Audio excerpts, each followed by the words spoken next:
નમસ્કાર વિદ્યાર્થી મિત્રો, સ્વાગત છે તમારી યુટ્યુબ ચેનલની અંદર. ધોરણ 4 ની અંદર અભિનવ હિન્દી વિષયમાં આપણે અલગ અલગ સ્વાધ્યાયપોથીના પાઠ જોઈએ છીએ, જેમાં આજે આપણે 19મો પાઠ છે મેરી સાયકલ. એ પાઠને લગતા પ્રશ્નોનો જવાબ જોશું, પાઠ સમજશું. તો વિડીયો અંત સુધી જોજો. વિડીયો ગમે તો લાઈક કરજો, તમારા મિત્રો પણ વિડીયો શેર કરજો. આવા ઘણા બધા વિડીયોઝ પહેલા અગાઉ પણ મુકાઈ ગયા છે, ન જોયો તો જોઈ લેજો. એ પણ તમને પરીક્ષામાં ઉપયોગી થશે. એ ઉપર વિડીયો સેક્શન છે, એની બાજુમાં પ્લેલિસ્ટમાં જજો. એમાં ધોરણ 4 નું અલગથી પ્લેલિસ્ટ છે, એમાં ઘણા બધા પાઠના વિડીયોઝ મુકાઈ ગયા છે અને જુદા જુદા વિષયના પણ વિડીયોઝ મુકાઈ ગયા છે. શરૂઆત કરી મેરી સાયકલ પાઠના શબ્દાર્થથી. તો જોઈએ પહેલા સાયકલ એટલે સાયકલ. વર્ષગાંઠ એટલે શું થાય? જન્મદિન અથવા જન્મદિવસ. ઉપહાર એટલે ભેટ. ઘૂમના એટલે ફરવું. તો ચિત્ર સાયકલનું આપેલું છે. પાઠ હવે સમજી લઈએ. मेरा नाम रोमिल है એટલે મારું નામ રોમિલ છે. मेरे पास एक साइकिल है મારી પાસે એક સાયકલ છે. यह साइकिल मुझे अपनी वर्षगांठ पर मिली थी. આ સાયકલ મને મારા જન્મદિવસ ઉપર મળી હતી. पिताजी ने मुझे वह उपहार में दी थी. પિતાજીએ મને એટલે એના પપ્પાએ તેને તેના ભેટમાં આપી હતી જન્મદિવસે. तब से वह मेरी मित्र बन गई है. ત્યારથી તે મારી મિત્ર બની ગઈ છે.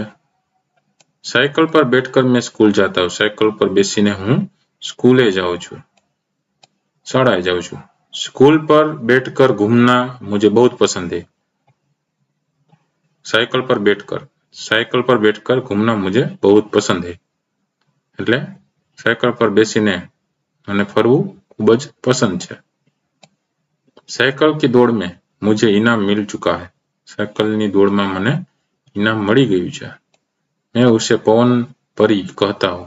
હું એને પવન પરી કહું છું. वह चलती है तब हवा से बातें करती है. તે ચાલતી હોય ત્યારે હવાની સાથે વાતો કરતી હોય. मेरी साइकिल मुझे बहुत प्रिय है. મારી સાયકલ મને વધારે પ્રિય છે. હવે વાત કરીએ આપણે સ્વાધ્યાયને લગતા પ્રશ્નોની, જેમાં પહેલો પ્રશ્ન છે કોષ્ટક से उचित शब्द चुनकर खाली जगह भरिए. पहली खाली जगह यह साइकिल मुझे अपनी खाली जगह पर मिली थी. तो जवाबમાં શું હશે? વર્ષગાંઠ. કેના પર મળી હતી? વર્ષગાંઠ ઉપર, જન્મદિવસ. બીજું साइकिल पर बैठकर खाली जगह मुझे बहुत पसंद है. तो જવાબમાં શું હશે? ઘૂમના. સાયકલ પર બેસીને મને ફરવું બહુ પસંદ છે. ત્રીજું છે साइकिल की दौड़ में मुझे खाली जगह मिल चुका है. तो साइकिल की दौड़ में मुझे इनाम मिल चुका है. સાયકલની જે રેસ છે, દોડ છે, એમાં મને ઇનામ મળી ગયું છે. ચોથું છે वह चलती है तब खाली जगह से बातें करती है. તો કેને યાર આવશે? હવા से बातें करती है.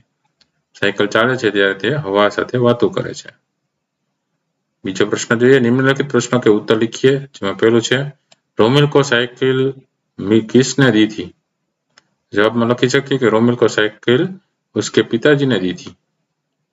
પછી બીજું જોઈએ रोमिल साइकिल पर बैठकर कहाँ जाता है.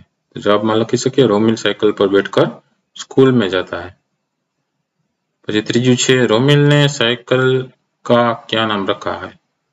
जवाबમાં લખી શકીએ रोमिल ने साइकिल का नाम पवन परी रखा है. चौथा प्रश्न છે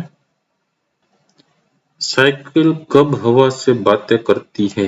तो जवाब लखी सकીએ साइकिल जब चलती है तब हवा से बातें करती है.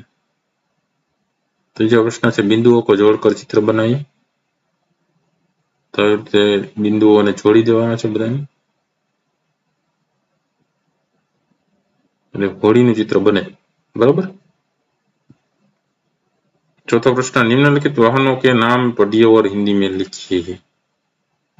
તો પહેલું ચિત્ર છે એ બેલગાડી એટલે કે બળદગાડું, સામે લખવાનું બેલગાડી. બીજું ચિત્ર છે તાંગા. તાંગા એટલે ઘોડાગાડી, ત્યાં લખશું તાંગા. ત્રીજું ચિત્ર છે સ્કૂટર એટલે સ્કૂટર, સામે લખશું સ્કૂટર. ચોથું ચિત્ર છે રિક્ષા એટલે રિક્ષા, સામે હિન્દીમાં લખશું રિક્ષા. પાંચમું ચિત્ર છે નૌકા એટલે કે હોડી, સામે લખીશું નૌકા. છઠ્ઠું છે જહાજ એટલે મોટું વહાણ, એમાં સામે લખશું જહાજ. સાતમું છે રેલગાડી એટલે રેલગાડી, સામે હિન્દીમાં લખશું રેલગાડી. છેલ્લું ચિત્ર છે હવાઈ જહાજ વિમાન, તે સામે લખશું હવાઈ જહાજ. તો આ અલગ અલગ પ્રશ્નોના જવાબોમાંથી ઘણા બધા મોસ્ટ આઈએમપી પ્રશ્નો પરીક્ષામાં પણ પૂછાઈ શકે. વિડીયો ગમ્યો હોય તો લાઈક કરજો, તમારા મિત્રો પણ વિડીયો શેર કરજો, સાથે ચેનલને સબસ્ક્રાઇબ ન કરી હોય તો ચેનલને સબસ્ક્રાઇબ કરી લેજો. નવા વિડીયો ચેનલ પર મુકાતા રહેતા હોય છે. ફરી પાછા નવા વિડીયો સાથે મળીએ, ત્યાં સુધી તમારી કાળજી રાખજો. ન જોયેલા વિડીયો જોઈ લેજો. Thank you very much and take care.